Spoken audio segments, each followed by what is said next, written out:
Biar ini yang menjadi doa kami ya Tuhan. Apa yang kami bawa pagi hari ini boleh menjadi wangi-wangian yang berkenan di hati Tuhan, sehingga di rumah kami masing-masing kami menikmati hadirat Tuhan dalam pujian penyembahan kami kepada Tuhan. Sebab kami percaya ketika kami membuka mata kami selalu melihat kebaikan Tuhan. Kami selalu melihat kasih setia Tuhan dalam hidup kami. Tak pernah kami melihat Tuhan meninggalkan kami. Tak pernah kami melihat Tuhan membiarkan kami berjalan sendiri. Ada saja pertolongan yang Tuhan sediakan bagi kami. Selalu ada penghiburan yang Allah nyatakan dalam hidup kami tatkala kami harus menghadapi pergumulan, tatkala kami harus menghadapi setiap tantangan dan masalah. Inilah yang kami lihat, Tuhan yang menghibur kami, Tuhan yang memberikan kekuatan bagi kami, sehingga dengan bangga kami dapat berkata, bersama Yesus kami cakap menanggung segala perkara dan pergumulan kami. Pagi hari ini ya Bapa yang baik, kami kembali datang kepadamu. Kami memuji-muji Tuhan, kami menyembah Tuhan, sebab kami tahu Tuhan bertahta, bersemayam di atas puji-pujian kami umat. Itu sebabnya kembali kami datang kepadamu memohon hikmat, memohon pewahyuan, pengurapan turun atas kami, sehingga tatkala sebentar kami akan merenungkan sebagian daripada firman-Mu, Roh-Mu yang mengartikan, menuntun kami, mengarahkan kami, membuat kami mengerti akan setiap kebenaran yang ada, sehingga kebenaran inilah yang memerdekakan hidup kami. Di dalam nama Tuhan Yesus kami buka hati kami untuk firman-Mu. Berbicaralah ya Allah Roh Kudus, kami siap mendengarkannya. Bersama-sama kita katakan amin. Haleluya. Sama-sama bilang sama saya, masih ada Tuhan Yesus. Ayo sama-sama bilang sama saya masih punya Tuhan Yesus. Amin. Kalau kita masih punya Tuhan Yesus, jangan menyerah. Bu, istri-istri, jangan nyerah ngadepin suamimu. Suami-suami, jangan nyerah ngadepin istrimu. Ingat, kita masih punya Tuhan. Andalkan Tuhan. Kekuatan kita terbatas, tapi kita punya Tuhan yang kekuatan, kuasanya, kemuliaannya tidak akan pernah terbatas. Haleluya. Yesus kita dahsyat. Saudara dikasih dalam Tuhan, pagi hari ini kembali kita akan merenungkan firman Tuhan. Ambil Alkitab kita di rumah kita masing-masing. Kita sudah masuk dalam Kejadian pasal 32. Sekarang kita sudah ada di ayat yang ke-22. Ayat 22 dari Kejadian pasal 32, ayat 22 sampai dengan ayat yang ke-32. Kejadian 32 ayat yang ke-22 sampai dengan ayat 32. Kita tahu terakhir kita sampai cerita atau kisah di mana Yakub akan bertemu dengan saudaranya atau kakaknya Esau. Itu sebabnya Yakub dengan strateginya, dengan hikmat yang dari Tuhan dan meminta pertolongan dari Tuhan, menjalankan apa yang akan dia kerjakan, ya kan? Dia akan berjumpa dengan Esau, pribadi yang pernah dia tipu pada saat itu. Sebenarnya bukan tipu juga, karena memang Esau yang mau menukar, ya kan? Hak kesulungannya, sehingga itu menjadi milik kepunyaan Yakub tanpa disadari. Sehingga akhirnya ketika hendak kembali, maka Yakub mulai mikir, apa yang harus saya perbuat menghadapi Esau. Beberapa waktu lalu kita sudah bahas bahwa kita harus cerdik, tapi juga tulus. Itu yang Yakub lakukan. Dia cerdik, dia pasang strategi, dia kasih persembahan kepada Esau. Tapi di sisi lain dia tulus, ingin berdamai dengan Esau, sambil meminta pertolongan Tuhan, sambil meminta belas kasihan Tuhan. Yakub berdoa. Nah, hari ini saudara dikasih dalam Tuhan, dalam Kejadian pasal 32 ayat 22 sampai dengan ayat 32, pada malam itu Yakub bangun Dan ia membawa kedua istrinya, kedua budak perempuan, dan ke-11 anaknya, dan menyeberang di tempat penyeberangan sungai Yabok. Jadi keluarganya terlebih dahulu diseberangkan, bukan hartanya, ya kan? Karena selanjutnya ayat 23 ya, kita bilang begini, sesudah itu ia menyeberangkan mereka, ia menyeberangkan juga segala miliknya, baru hartanya. Jadi yang dipentingkan terlebih dahulu oleh Yakub adalah keluarganya, istri-istrinya, ya kan? Istilahnya kalau zaman sekarang PRT-nya, membantu rumah tangganya, anak-anaknya, semua diseberangkan dulu, baru setelah itu hartanya. Nah sekarang ada banyak anak-anak Tuhan justru mementingkan lebih dulu hartanya. Contoh, engkau kerja buat siapa? Engkau mungkin bilang, saya kerja buat istri saya usaha buat anak-anak saya merintis ini, merintis itu buat. Tanpa engkau sadari, engkau sudah menghabiskan waktumu di tempat pekerjaanmu, dan engkau tidak punya waktu bersama dengan anak-anakmu, engkau tidak punya waktu bersama istrimu, bersama suamimu. Tanpa kita sadari, kita lebih mementingkan apa yang menjadi harta benda kita. Yakub berbeda, Yakub lebih mementingkan terlebih dahulu keluarganya. Ayo diseberangkan dulu semua, iya kan? Baru setelah itu ia menyeberangkan juga segala miliknya, ya. Lalu tinggallah Yakub seorang diri. Jadi setelah Yakub menyeberangkan keluarganya, Yakub juga menyeberangkan harta bendanya, semuanya, tinggal dia seorang diri. Apa yang dia lakukan? Dia bersekutu dengan Tuhan. Saudara dikasih dalam Tuhan, di tengah-tengah kesibukan kita, di tengah-tengah aktivitas kita, kita mesti punya waktu sendiri sama Tuhan. Itu yang pakai bahasa ini, mencharge gitu kan. Itu yang mengisi kembali, refill kekuatan untuk hadirat Tuhan ada dalam hidup kita. Kekuatan untuk apa? Untuk menghadapi masalah dalam pergumulan kita. Kita yang mengambil bagian dalam melayani pelayan-pelayan Tuhan juga perlu punya waktu pribadi bersama dengan Tuhan. Itu yang Yakub lakukan. Bukankah itu juga yang Yesus kerjakan? Yesus mengasingkan diri dan berdoa sendiri.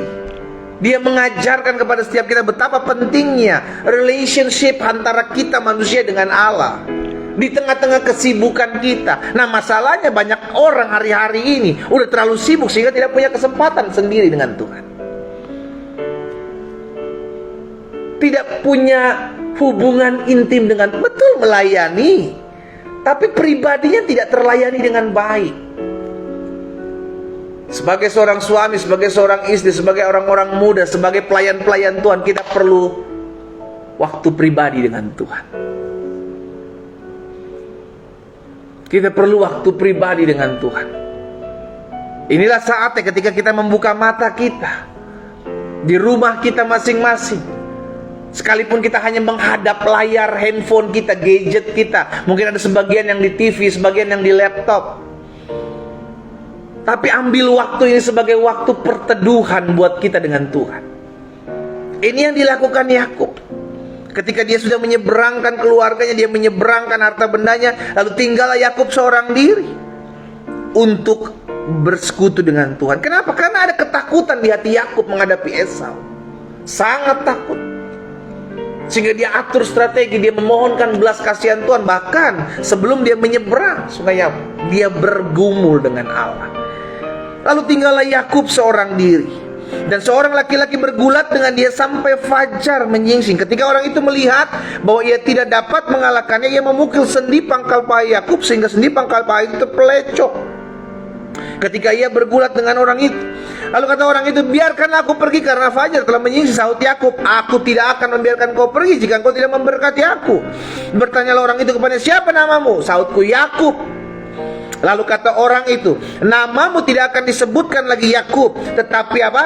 Israel. Sebab engkau telah bergumul melawan Allah dan manusia, dan engkau menang. Bertanyalah Yakub, katakanlah juga namamu. Tetapi sahutnya, mengapa engkau menanyakan namaku? Lalu diberkatinya lah Yakub di situ. Yakub menamai tempat itu Peniel. Sebab katanya, aku telah melihat Allah berhadapan muka, tetapi nyawaku tertolong. Lalu tampaklah kepadanya matahari terbit ketika ia telah melewati Peniel, dan Yakub pincang karena pangkal paha. Itu sebabnya sampai sekarang orang Israel tidak memakan daging yang menutupi sendi pangkal paha, karena dia telah memukul sendi pangkal paha Yakub pada otot pangkal pahanya. Jadi saudara dikasih dalam Tuhan, Ada beberapa hal yang kita pelajari tadi. Utamakan keluargamu terlebih dahulu daripada segala harta benda. Utamakan terlebih dahulu istrimu, suamimu, anak-anakmu, waktu bersama-sama dengan mereka daripada apa yang kau dapatin, kau cari. Mungkin kau bilang, tapi ini kan buat mereka juga. Iya, tapi mereka butuh waktumu juga. Mereka butuh pribadimu juga, bukan hanya uangmu, bukan hanya hartamu. Dan yang kedua, kita belajar miliki waktu saat teduh dengan Tuhan secara pribadi. Miliki waktu relationship dengan Tuhan. Ingat, kekristenan bukan hanya sekedar agama yang mengajarkan kita begitu banyak peraturan. No, kekristenan adalah hubungan. Sama-sama bilang sama saya, hubungan. Amin.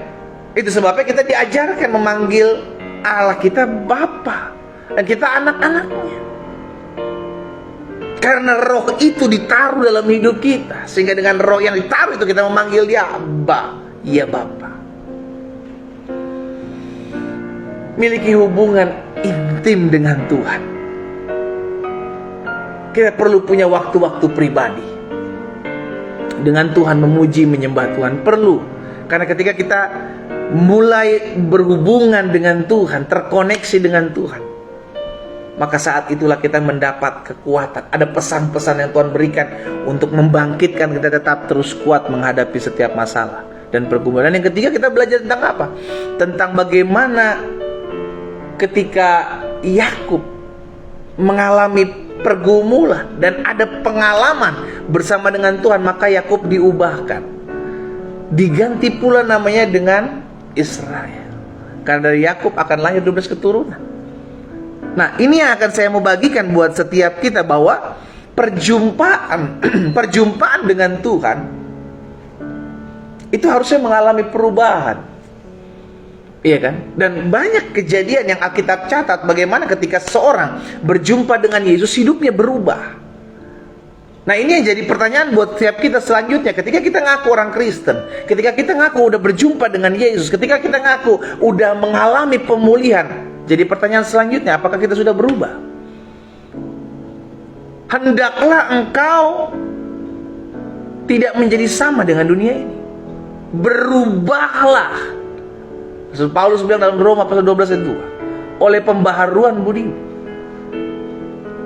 Jadi ada yang berubah ketika kita mengalami perjumpaan dengan Tuhan. Yakub mengalami perjumpaan dengan Allah, dan namanya berubah diganti Israel. Kita yang mengaku sudah berjumpa dengan Kristus, pengalaman pribadi dengan Tuhan, harusnya ada yang berubah. Apa yang berubah? Pola pikir kita dalam menghadapi masalah. Saya tahu saya punya masalah, saya tahu saya punya pergumulan, saya tahu ada doa-doa yang belum dijawab, tapi bukan berarti saya tidak melihat pertolongan Tuhan. Saya selalu lihat pertolongan Tuhan. Buktinya apa? Sampai saat ini saya ada. Sampai hari ini saya masih kuat menghadapi masalah. Perubahan pola pikir inilah yang harus kita benahi, yang harus kita miliki. Supaya apa? Supaya ketika kita diperhadapkan dengan pergumulan, kita tidak melihat itu sebagai lagi kesusahan, tapi sebagai berkat yang Tuhan berikan. Kenapa? Karena setiap masalah, setiap pergumulan, di balik itu ada berkat. Sama-sama bilang sama saya, di balik masalah ada berkat. Sama-sama bilang sama saya, di balik pergumulan saya ada berkat. Amin. Jadi orang nggak lihat lagi masalah itu sebagai batu sandungan, tapi orang yang sudah diubahkan pola pikirnya akan melihat setiap masalah, pergumulan itu sebagai batu loncatan. Ujung-ujungnya apa? Tidak akan mengeluh, tidak akan bersungut-sungut, capek saya ikut Tuhan, udah berdoa, tidak ngalami perjumpaan dengan Tuhan, tidak ngalami pertolongan Tuhan. Ujung-ujungnya bersungut-sungut, karena tidak melihat masalah itu sebagai berkat, tapi melihat masalah itu sebagai batu kancuran, batu sandungan. Tapi kalau kita udah diubahkan, maka kita akan melihat masalah sebagai batu loncatan. Oh iya, ada masalah ini. Dengan masalah ini saya melihat pertolongan Tuhan. Lihat bangsa Israel dengan Musa, ketika diperhadapkan dengan Laut Merah, Laut Teberau, tidak ada jalan keluar. Di depan mereka jalan buntu. Laut Teberau ada di hadapan mereka, di belakang mereka orang-orang Mesir hendak mengejar mereka, membunuh mereka. Jalan buntu yang mereka dapati, masalah yang mereka hadapi. Tapi justru masalah ini membuat mereka melihat mujizat Allah, bagaimana laut itu terbelah dan mereka berjalan di tengah-tengahnya. Seringkali melalui masalah pergumulan kita, Tuhan izinkan hal itu terjadi untuk kita punya pengalaman pribadi dengan Tuhan. Sekarang jadi pertanyaan, mau nggak kita ubah pola pikir kita? Kita melihat masalah bukan sebagai masalah lagi, bukan sebagai batu sandungan lagi dalam hidup kita. Tapi kita melihat masalah menjadi batu loncatan. Oh iya, ada masalah ini, berarti Tuhan sedang ingin mendidik saya. Oh iya, ada pergumulan ini, berarti Tuhan sedang mendewasakan saya. Kita lihat semuanya dari sudut pandang Tuhan melihat. Sehingga ada yang berubah. Ketika kita mengalami perjumpaan dengan Tuhan, ada yang berubah pola pikir kita. Yang kedua, perkataan kita ubah. Tuhan telah memberikan kepadaku lidah seorang murid, sehingga aku dapat menguatkan orang, menghibur orang. Jadi yang diubahkan pikiran kita, yang diubahkan perkataan kita. Perkataan kita jadi berkat buat orang lain. Perkataan kita jadi menguatin orang lain. Perkataan kita memotivasi orang lain. Perkataan kita menjadi bukan menjadi batu sandungan buat orang lain, menjadi kekuatan buat orang lain justru. Ayo cek diri kita. Ketika kita ngaku orang percaya, sekarang sudah mengalami perjumpaan dengan Tuhan, sudahkah ada yang berubah dalam hidup kita? Cara kita menghadapi masalah, pola pikir kita menghadapi orang-orang yang mungkin merencanakan yang jahat dalam kehidupan kita, kan kita bisa lihat. Oh iya, ada orang-orang yang mungkin merancangkan yang jahat, tapi aku percaya Tuhan mengubah kutuk menjadi berkat. Tuhan mengubah rancangan-rancangan orang jahat dalam hidup saya untuk mempromosikan kehidupan saya. Tuhan memutar balikan keadaan. Itu yang menjadi itu yang menjadi pengharapan kita, gitu kan? Kenapa? Karena ada pola pikir yang sudah diubahkan. Dalam menghadapi masalah, dalam menghadapi pergumulan, dalam menghadapi orang-orang yang berusaha menjatuhkan hidup kita. Karena kita jelas katakan perjuangan kita, peperangan kita bukan lagi melawan darah dan daging, saudara, tapi melawan roh-roh jahat. Selama ada darah, selama ada daging, mereka bukan musuh kita. Ya, jadi pastikan setiap kita menyadari ada perubahan ketika saya mengalami perjumpaan dengan Tuhan. Maka cara saya berpikir diubahkan, cara saya berkata-kata diubahkan. Bukan lagi ngegosip, ngomongin orang jelek-jelek, tapi bagaimana melalui mulut kita ada banyak orang dikuatkan, melalui mulut kita ada banyak orang diberkati, melalui mulut kita ada banyak orang dihiburkan dengan masalahnya. Melalui masalahnya, pergumulannya, ada perkataan-perkataan yang menguatkan. Ya, jadi pikiran kita diubahkan, mulut kita diubahkan, dan terakhir sikap kita diubahkan. Sikap kita diubahkan. Kelakuan-kelakuan kita sebelum kita mengenal Yesus dengan setelah kita menerima Yesus harusnya ada perubahan, jangan justru sama. Apalagi lebih parahnya, lebih hancur dari sebelum kita menerima Yesus. Dan banyak hal yang tercatat di Alkitab, bagaimana ada orang berjumpa dengan Yesus, diubahkan, dipulihkan hidupnya. Zakheus diubahkan hidupnya, perubahan terjadi. Perempuan yang kedapatan berzina diubahkan hidupnya ketika mengalami perjumpaan dengan Tuhan Yesus. Bahkan Petrus mengalami perubahan. Yang tadinya menjadi seorang penakut, tapi ketika dipercayakan oleh Yesus, gembalakanlah kawanan dombaku, dia menjadi pribadi-pribadi yang berani. Sehingga melalui penginjilannya 3.000 orang diselamatkan.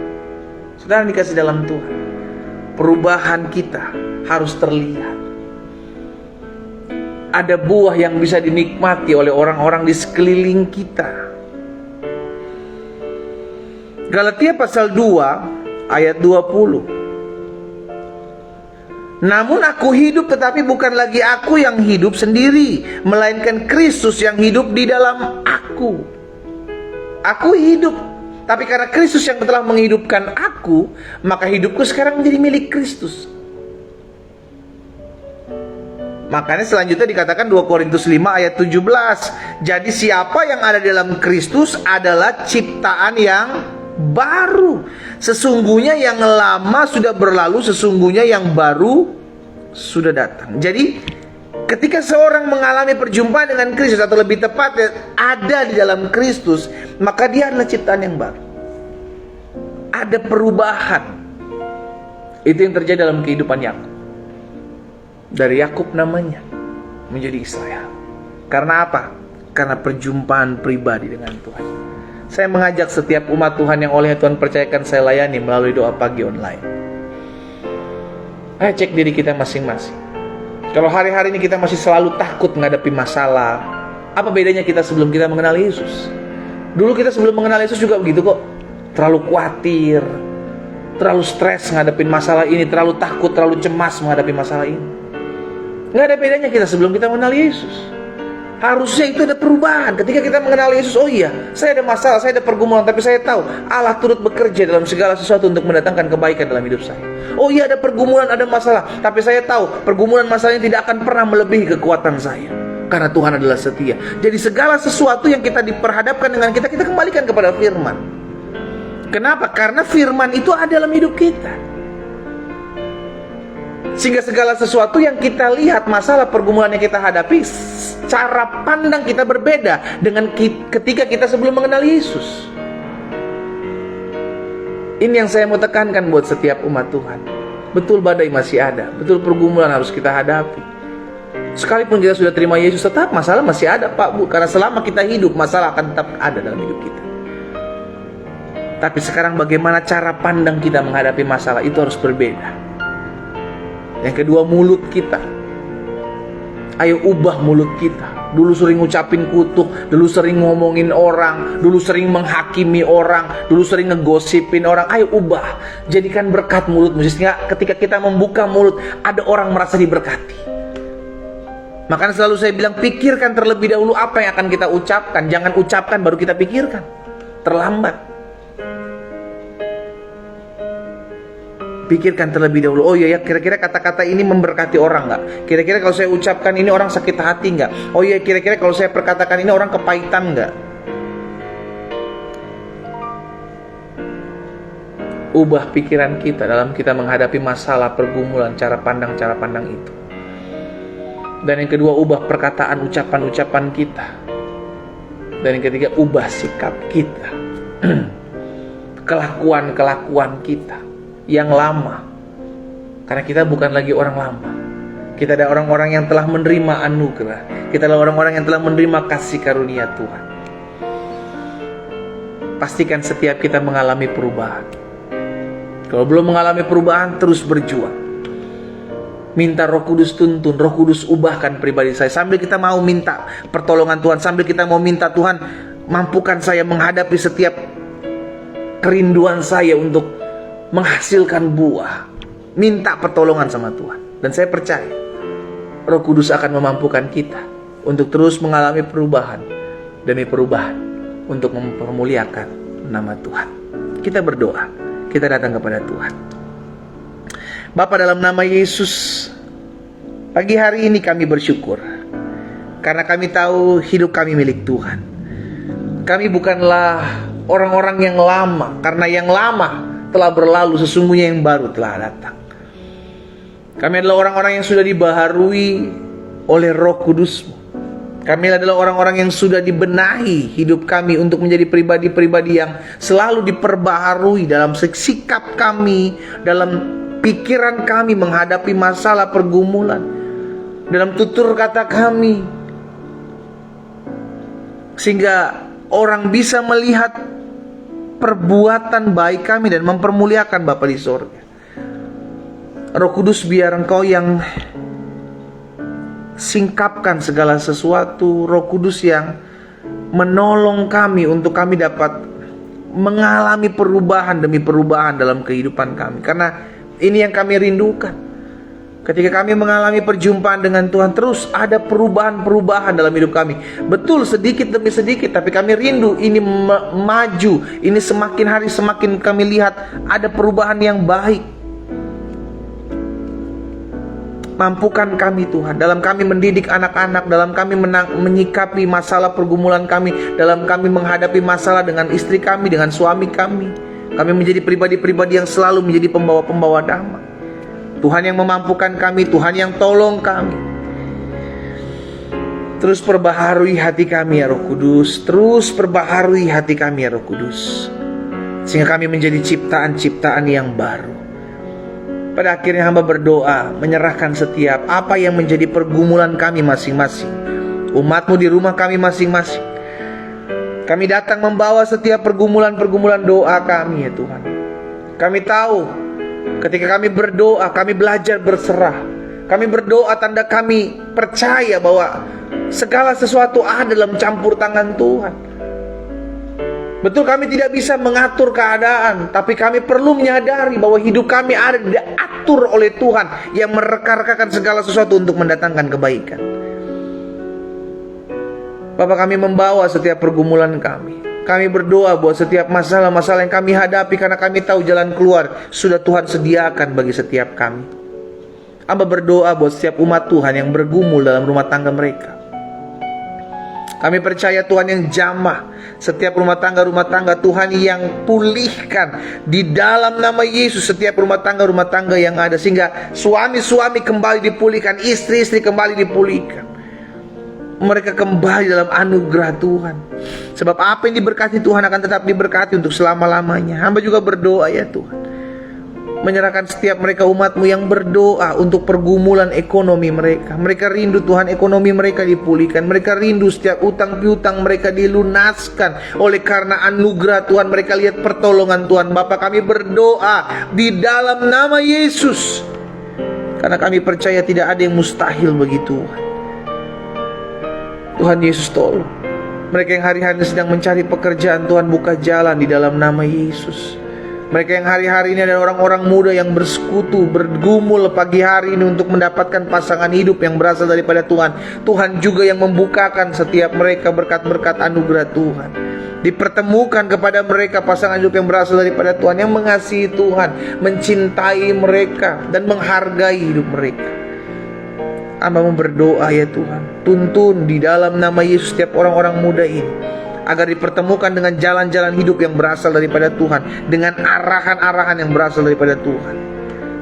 Kami berdoa sebab kami percaya bagi Tuhan tidak ada perkara yang mustahil. Kami berdoa sebab kami tahu doa orang benar bila dengan yakin sangat besar kuasanya didoakan. Bapa, kami juga bergumul berdoa menyerahkan setiap umat Tuhan yang hari-hari sedang mengalami kelemahan tubuh. Mereka yang hari ini, pagi hari ini mendengarkan firman Tuhan, mereka sedang terbaring sakit.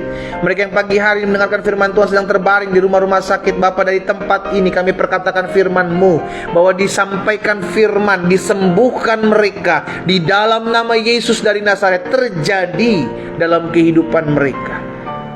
Tuhan, lihat iman mereka, Tuhan lihat keteguhan hati mereka, sehingga mereka melihat mujizat. Kami percaya bilur-bilur darah Yesus menyembuhkan setiap mereka di dalam nama Tuhan Yesus. Terima kasih Tuhan. Kalau ada di antara mereka juga yang berdoa buat orang-orang yang mereka kasihi, biarlah kuasa dari tempat yang maha tinggi turun atas mereka, sehingga tatkala mereka berdoa buat orang-orang yang mereka kasihi, yang sedang mengalami kelemahan tubuh, mereka melihat mujizat. Sebab kami percaya firman-Mu, tanda-tanda ini menyertai orang percaya. Ia akan tumpangkan tangan seorang sakit, dan orang sakit itu menjadi sembuh. Di dalam nama Yesus terjadi mujizat, terjadi kuasa kesembuhan, terjadi pemulihan dari segala sakit penyakit. Dalam nama Yesus terjadi. Terima kasih Bapa yang baik. Pagi hari ini kami juga berdoa, menyerahkan setiap anak-anak kami yang mungkin sebagian besar hari ini sudah mulai kembali bersekolah. Tuhan memberkati, maupun mereka yang sudah mulai menjalani hari-harinya dengan sekolah. Tuhan memberkati baik mereka yang masih sekolah online maupun mereka sudah kembali bersekolah secara onsite. Di dalam nama Yesus, Tuhan memberkati setiap anak-anak kami, cucu-cucu kami, keturunan-keturunan orang benar. Diberkati Tuhan dengan hikmat, kepandaian di dalam nama Yesus. Bahkan perlindungan Tuhan menjadi milik bagian setiap anak-anak Tuhan. Dipagari mereka semua dengan pagar perlindungan Tuhan di dalam nama Yesus. Terima kasih Bapa yang baik. Kami juga berdoa ya Tuhan, menyerahkan setiap keluarga-keluarga yang hari-hari ini berdoa untuk mendapatkan keturunan. Bapa, kami percaya anak-anak adalah titipan Tuhan dalam rumah tangga kami. Itu sebabnya kalau ada rumah tangga yang hari ini berdoa memohon belas kasihan Tuhan, Tuhan bukakan kandungan mereka di dalam nama Yesus, sehingga mereka melihat mujizat, mereka melihat pertolongan Tuhan, mereka melihat anugerah Tuhan terbuka dalam nama Yesus dan Nazaret kandungan orang-orang ini. Kuasa Tuhan memberkati mereka. Terima kasih Bapa. Kami bersekutu kepada Tuhan karena kami percaya jerih lelah kami Tuhan perhitungkan. Dan kami berdoa menyerahkan juga ke dalam tangan Tuhan setiap mereka yang hari-hari ini Berdoa buat usaha mereka, pekerjaan mereka, bisnis mereka yang mungkin sedang tergoncang hari-hari ini. Tuhan, kami percaya berkat-Mu ya dan amin dalam kehidupan setiap anak-anak Tuhan yang berseru dan percaya. Itu sebabnya kami berdoa dalam nama Yesus. Biar Allah yang memberkati setiap usaha, pekerjaan, bisnis dari anak-anak Tuhan. Diberkati, rekanan-rekanan pekerjaan mereka diberkati, penghasilan bulanan mereka diberkati. Mereka tidak akan turun melainkan naik, mereka menjadi kepala bukan ekor. Dalam nama Yesus, anugerah Tuhan sempurna atas anak-anak Tuhan. Bapa, terima kasih. Kami percaya usaha pekerjaan anak-anak Tuhan diberkati Tuhan. Apapun yang dia kerjakan, Tuhan sendiri yang membukakan ide-ide yang kreatif, ide-ide yang membangun. Di dalam nama Yesus, kasih karunia Tuhan terus menopang kami. Bapa, pagi hari ini kami juga berdoa buat jiwa-jiwa yang belum mengenal Tuhan. Kami sadar kami adalah saksi-saksi Tuhan. Kami harus bersaksi, kami harus menginjil, kami harus membawa kabar baik. Itu sebabnya pakai kami. Minimal kami berdoa ya Tuhan, buat setiap jiwa-jiwa yang masih jauh dari Tuhan. Minimal kami membawa setiap mereka di dalam doa-doa kami. Mungkin mereka adalah suami kami yang belum mengenal Kristus. Mungkin mereka adalah istri kami. Mungkin mereka adalah anak-anak kami, orang tua kami. Mungkin mereka adalah cucu-cucu kami. Mungkin mereka adalah mertua menantu kami, om tante kami.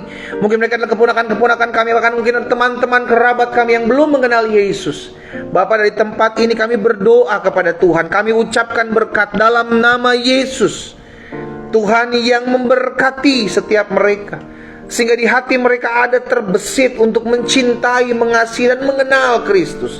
Kalau ada dari antara mereka yang telah pergi meninggalkan Yesus oleh karena satu dan lain hal, Tuhan, berbelas kasihanlah atas hidup mereka.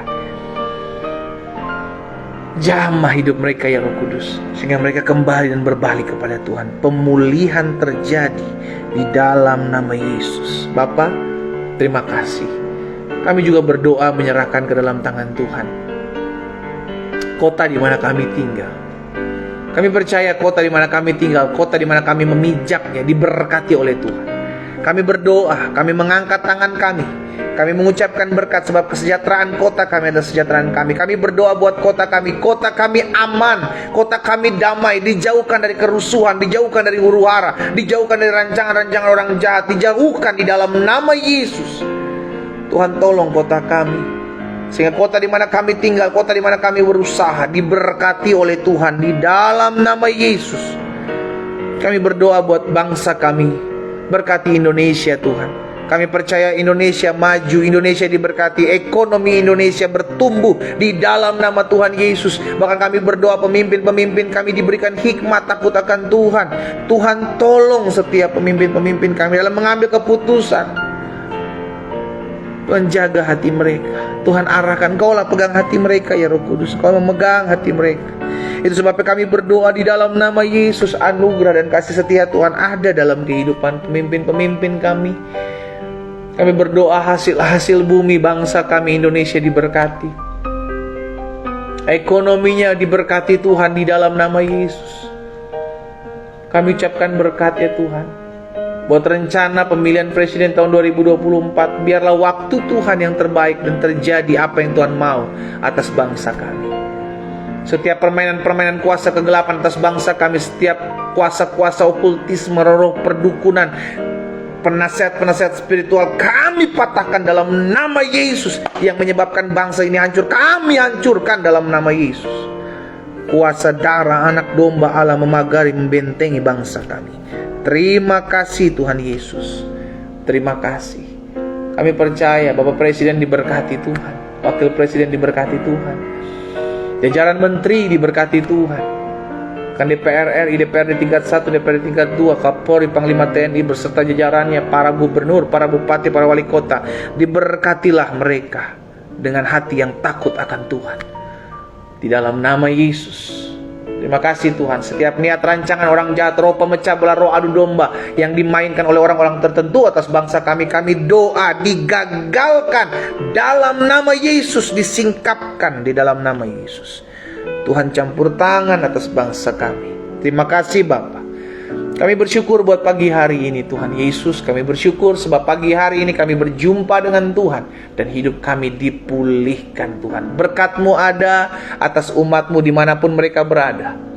Biarlah kasih karunia Tuhan, anugerah Tuhan terus menuntun, memperlengkapi hidup mereka. Bahkan kami perkatakan dalam nama Yesus dari Nazaret, sepanjang hari ini kami hidup memuliakan Tuhan. Sepanjang hari ini kami hidup terpelihara dalam anugerah Tuhan. Sepanjang hidup kami mengecap kebaikan Tuhan. Di dalam nama Tuhan Yesus Kristus kami berdoa. Sama-sama kita katakan, amin. Haleluya. Saudara yang dikasih dalam Tuhan, ingat, harus ada perubahan ketika kita berjumpa dengan Yesus, mengalami perjumpaan dengan Yesus, menjadi seorang Kristen yang memiliki Roh Kudus. Harus ada perubahan, ya. Terus gagal bangkit, gagal bangun, terus mau berubah, terus mau diubahkan. Doa saya menyertai saudara dikasih dalam Tuhan. Kita kembali ketemu besok 4.30 waktu Indonesia bagian Barat. Tuhan Yesus memberkati kita. Selamat pagi, selamat beraktivitas. Shalom.